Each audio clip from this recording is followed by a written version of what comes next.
I just got home from the theaters and came out with some opinions I'd like to share on some of the new films that are in theaters. Obviously, I recommend that you go watch these movies to form your own opinion, but do I think you'd enjoy them? Well, let's get into that. The first movie I watched was The Menu, and let me just say that this film is one of the best theater experiences I've ever had, and that watching films by yourself with nothing but strangers around you ain't that bad. But yeah, I really enjoyed this film. Probably one of the most fun films of the year that I've seen, which I'd say is a good amount. It's hard to categorize this film, which is partially why I love it so much. It's like a cooking thriller comedy satire that's somehow sprinkled in even a little action in the second act. My favorite thing about this film is Ralph Fiennes as Julian Slowik. I think he delivers a hilarious yet chilling performance as our antagonist. Which is great because the whole film practically centers around him being this obsessed artist willing to kill all these people so he can make the perfect meal, and it's both disturbing and kinda hilarious depending on how the film feels. And that's another great thing about this movie, is how well it balances tone. There's one scene specifically where Tyler, hilarious character by the way, has to cook a meal and it switches from the funniest joke in the whole damn movie to a dark interaction between him and the chef. I think the characters all around are quite entertaining, and I wouldn't have minded seeing some more of them. Some characters clearly have more attention put to them than others, but I wouldn't say that there's any bad characters, just some less interesting ones. I think Hong Chow did a great job with her role, even though her character could have been expanded upon. John Leguizamo's character was a standout, and I would have loved more of him. And of course there's our protagonist, Margot, played wonderfully by Anya Taylor-Joy, as usual. And I will admit at first I didn't really like her character until later on in the movie where it reveals more about her character that makes her earlier mood more justifiable and allows me to root for her to get out of this shitty situation. And I think the humor really works here. If I wasn't laughing at a joke, I was probably smiling or giggling. I think the movie had a very unique and dark sense of humor that I really enjoyed.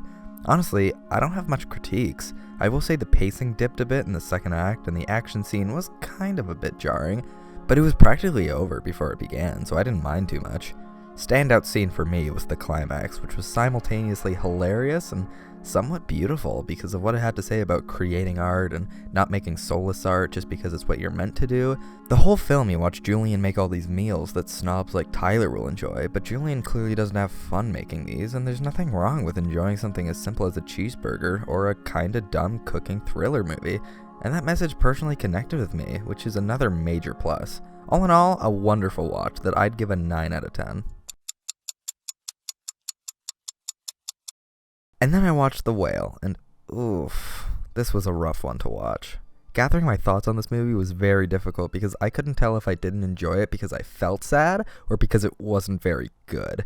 And right now I think I've got a pretty solid score in mind, but it'll probably change in like a week or so. I don't know, it depends.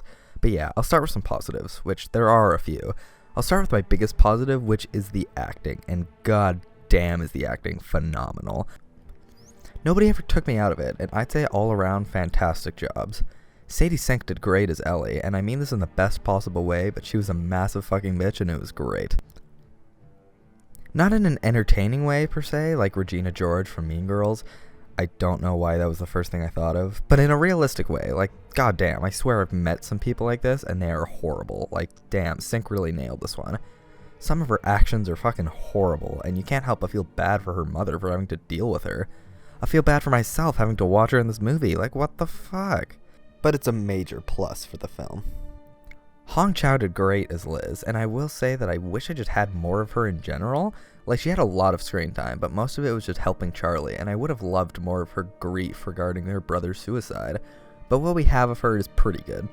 And yeah, Brendan Fraser gives a 10 out of 10 performance as Charlie, but even without the amazing performance, I think that Charlie is a very well written character, and very easily sympathetic, even though he has done some shitty stuff.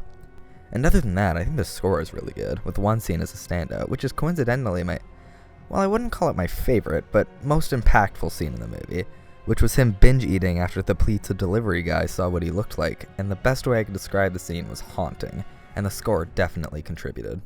But with all that being said, this movie falters heavily when it comes to its concept.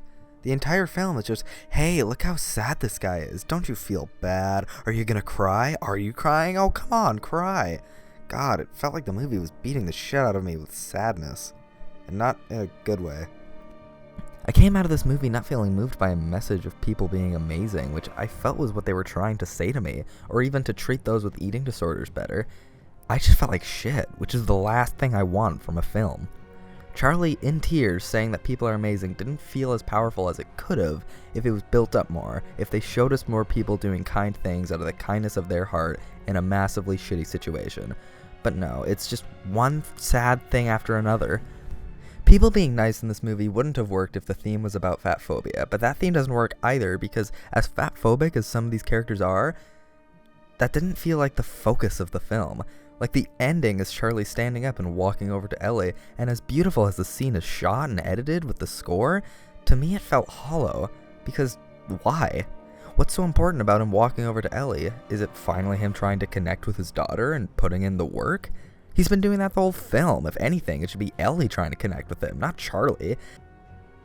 And I'm sorry, but that final shot is the goofiest shit I've ever seen. Bro literally ascends. Like, Jesus, I get you're trying to show that he dies, but this is not how you do it. Because it took me out of the film hard at its most important moment. Characters are really good, and its drama does keep you invested for the majority of the film, so I'd give it a 6 out of 10.